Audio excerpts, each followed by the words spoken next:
Hey everybody, I wanted to show everybody what I did with the chaga after I bring it home and get it off the tree. Usually I bring it in here to my garage and I let it air dry.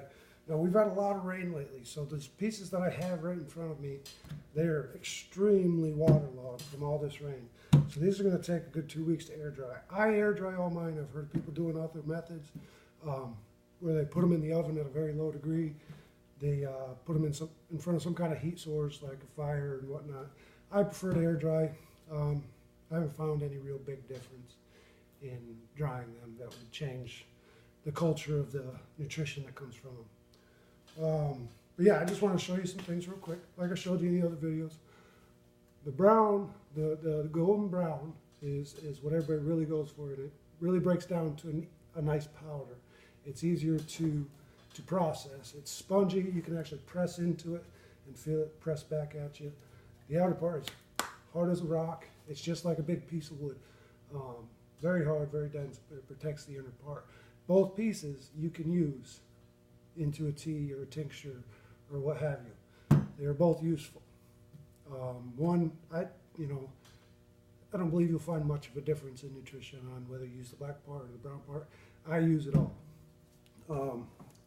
As you can see, as the mushroom stays on the tree for a while, whereas it's freshly pushing through a new part of the tree, the bark will attach to it. And that's why a lot of times, like you walk past a piece of chaga and you won't even know it's there because it's covered in the bark and it just looks like almost a burrow type thing on the tree. But it still has pieces of bark. Before you process it, I always try and remove all the bark once it's dry. It just seems better, and any extra pieces I just shave right off there. I just want to make sure I get 100% of the chaga mushroom and nothing else, even though the bark probably still has value to it. Now what I do with these is I'll break these down into smaller chunks, and they'll be roughly inch chunks, inch and a half chunks.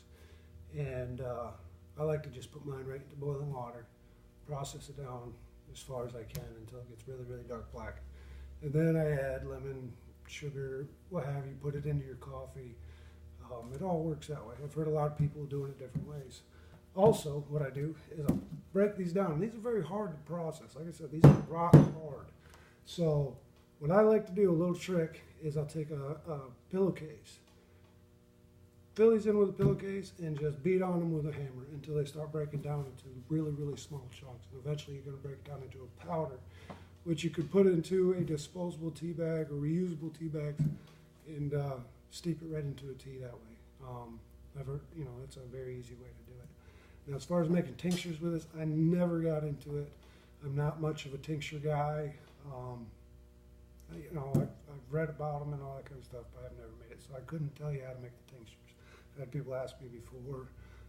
Your best bet is to look up some other chaga harvesters and see what they can tell you. It's just not my area of expertise. But anyways, yeah, I just want to show you a little bit of what I've hauled in. As always, guys, don't over harvest. What you see here is through a long hike that I did, and these were just select pieces off of areas that I'd find. My recommendation is that, if you see 5 chunks of chaga in an area, take 1 or 2, but leave a third of this mushroom on the tree so it can grow back. Chaga takes a very long time to grow back, usually an average of 3 to 5 years, even more for some species. And you got to remember that these are attached to dying trees. Chaga is actually a parasite, and it's sucking the life out of these trees. So these trees are dying. So it's kind of limited onto that tree for lifespan. It's not going to keep coming back and come back and come back. Eventually that tree is just going to fall. And once the tree is down, you don't want to pick the chaga that does grow off of it, because it will be dead also and moldy. But yeah, so if you need to know anything else, message below. You can send me a message to our inbox on the Hickory Grove. Phone number's on there. If you have any questions, don't be afraid to get a hold of me. I appreciate everybody that views my videos and says that they learned something. If I'm missing anything about chaga that you guys would like to add to me, send me a message. I always like to learn more stuff. All right, guys, take care. Thank you.